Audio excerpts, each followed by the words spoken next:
নমস্কার বন্ধুরা, শুভ সকাল। কেমন আছেন? আশা করি ভালোই আছেন। আমিও ভালো আছি। একটু শুধু ঠান্ডা লেগেছে। বেশি করে চা বানাচ্ছি, চা বেশি করে খাবো একটু।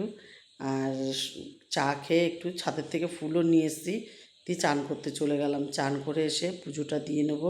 আজকে বেশ কয়েকটা ফুল হয়েছে, পুজো দেব। আর যাব আমি একটু চৌমাথায়। তা বোনকে বললাম তুইও রেডি হয়ে নে, একেবারে মেয়ের বাড়ি ওখানে ছেড়ে দিয়ে আমি চলে যাব চৌমাথায়। তাই দাদাকে বললাম এই বাঁদিকের গলি দিয়ে ঢোকাতে, উনি বললো না আমার লোকেশন দেখাচ্ছে এইদিকে।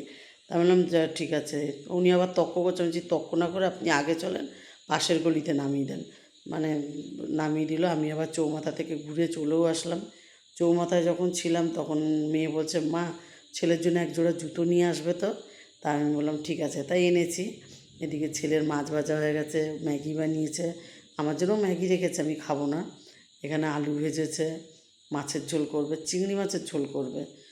জামাই বলে গেছে চিংড়ি মাছ ভাপাতে, তা সর্ষে টষে এখন এই গরমের মধ্যে খাওয়া হবে না, ওই জন্যে বললো ঝোল করবে। মাছের ডিম আছে। আর একে দেখেন জুতো পরিয়ে দিয়েছি, জুতো এনেছি, জুতো পরিয়ে দিলে কী হবে বন্ধুরা, ও আর জুতোটা খুলবে না।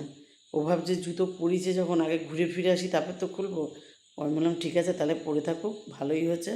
যদি অসুবিধা হয় সন্ধেবেলা আবার চেঞ্জ করে দেবো। মেয়ে বললো না জুতোটা ভালোই হয়েছে।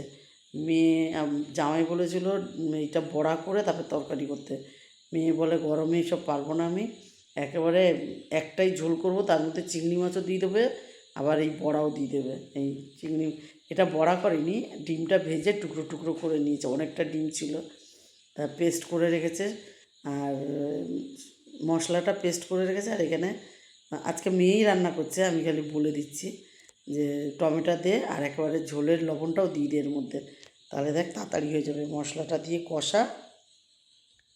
কষিয়ে নে ভালো করে। তারপর কষলাটা যা একটু হবে, তারপর চিংড়ি মাছটা দিয়ে দিবি। আর একটু হলেই চিংড়ি মাছ দিবি, তাহলে চিংড়ি মাছটা একটু মশলা ঢুকবে। তা ও সেই মতনই করেছে।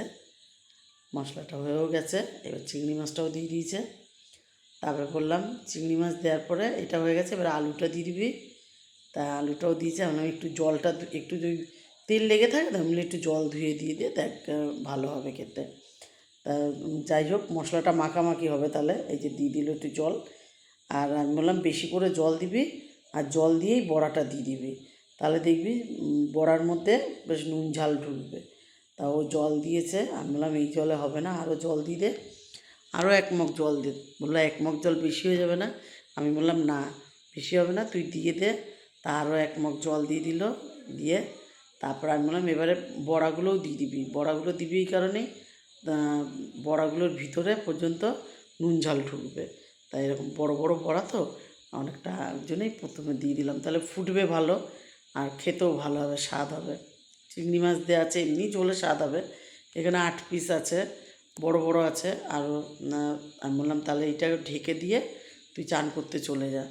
আর চান করে এসে তারপরে বড়াগুলো আমিই দিয়ে দিলাম বন্ধুরা।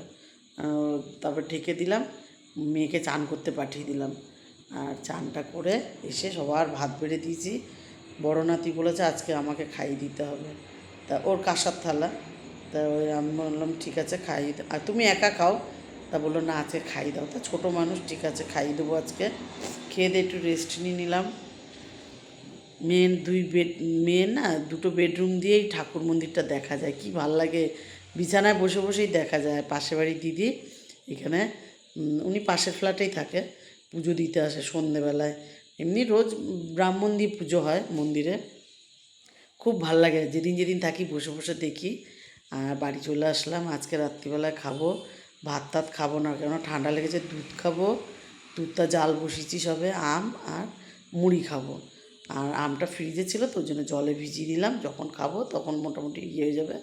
আজ এটুকুই। ভালো লাগলে লাইক করুন, কমেন্ট করুন, আমার ইউটিউব চ্যানেলটাকে সাবস্ক্রাইব করুন, পেজটাকে ফলো করুন। ভালো থাকুন, সুস্থ থাকুন, শুভরাত্রি।